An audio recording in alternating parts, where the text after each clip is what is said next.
Hai, apa kabar kalian semua? Assalamualaikum warahmatullahi wabarakatuh.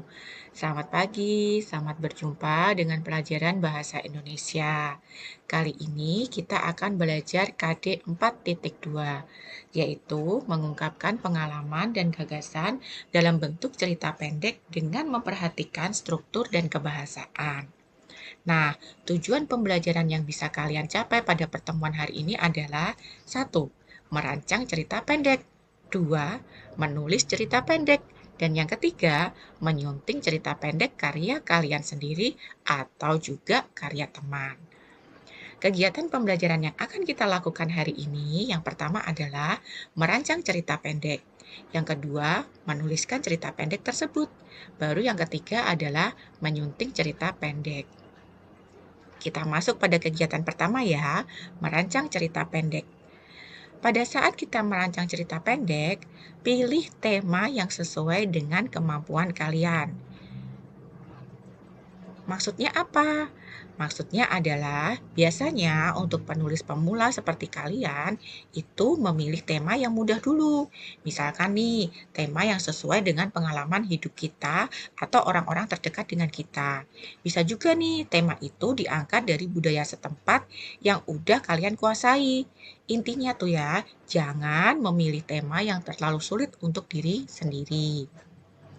Terus yang kedua yaitu menentukan judul.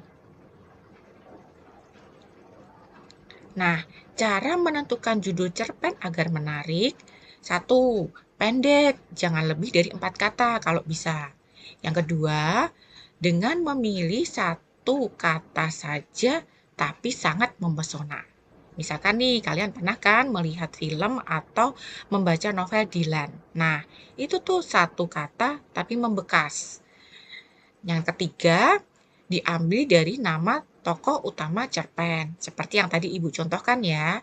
Dan yang keempat, untuk menarik minat pembaca, bisa aja kita menggunakan kata atau nama yang jarang dipakai dalam percakapan sehari-hari. Bisa kok dengan bahasa asing atau juga dengan bahasa daerah. Nah, yang ketiga, menentukan jumlah, nama, sifat, dan peran tokoh.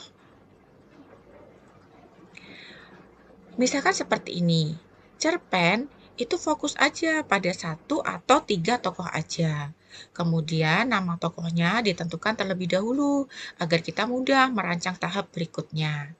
Lalu tentukan sifat dan peran tokoh. Misalnya nih, siapa yang jadi tokoh utama, tokoh figuran, siapa yang jahat, siapa yang baik, atau siapa yang punya masalah, dan siapa yang akan membantu memecahkan masalah dalam cerpen tersebut. Selanjutnya, buat alur cerpen yang jelas. Kalian ingat kan, pokok peristiwa yang menjadi kerangka cerpen itu kita sebut menjadi alur. Nah, alur itu ada beberapa tahap. Kalian lihat dalam tayangan tersebut. Yang pertama, perkenalan tokoh-tokohnya. Terus yang kedua adalah masalah yang dimunculkan atau bisa juga tema yang dihadapi oleh tokoh dalam cerpen tersebut. Baru yang ketiga adalah upaya tokoh untuk mencari pemecahannya. Dan yang keempat itu perumitan masalah atau yang biasa kita sebut dengan konflik. Yang kelima adalah bagaimana tokoh-tokoh tersebut memecahkan masalahnya. Dan terakhir, kita ambil kesimpulannya atau solusi dari masalah tersebut. Bisa aja kok penutup cerpen itu kita buat menggantung atau kita beri surprise.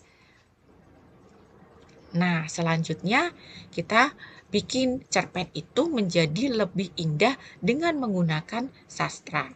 Gimana? Satu, mungkin saja kita gunakan permainan bunyi, seperti ketika kita menulis pantun atau puisi. Kemudian kita menggunakan perulangan kata, sehingga tidak bosan.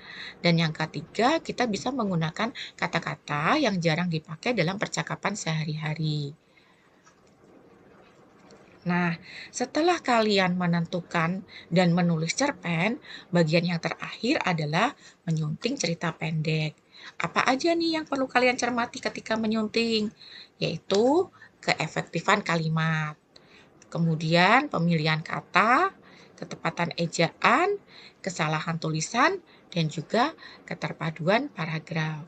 Bagaimana? Kalian sudah akan mencoba kan untuk mempraktekkan, menyusun, atau menuangkan gagasan ke dalam bentuk cerita pendek. Selamat mencoba ya. Terima kasih. Wassalamualaikum warahmatullahi wabarakatuh.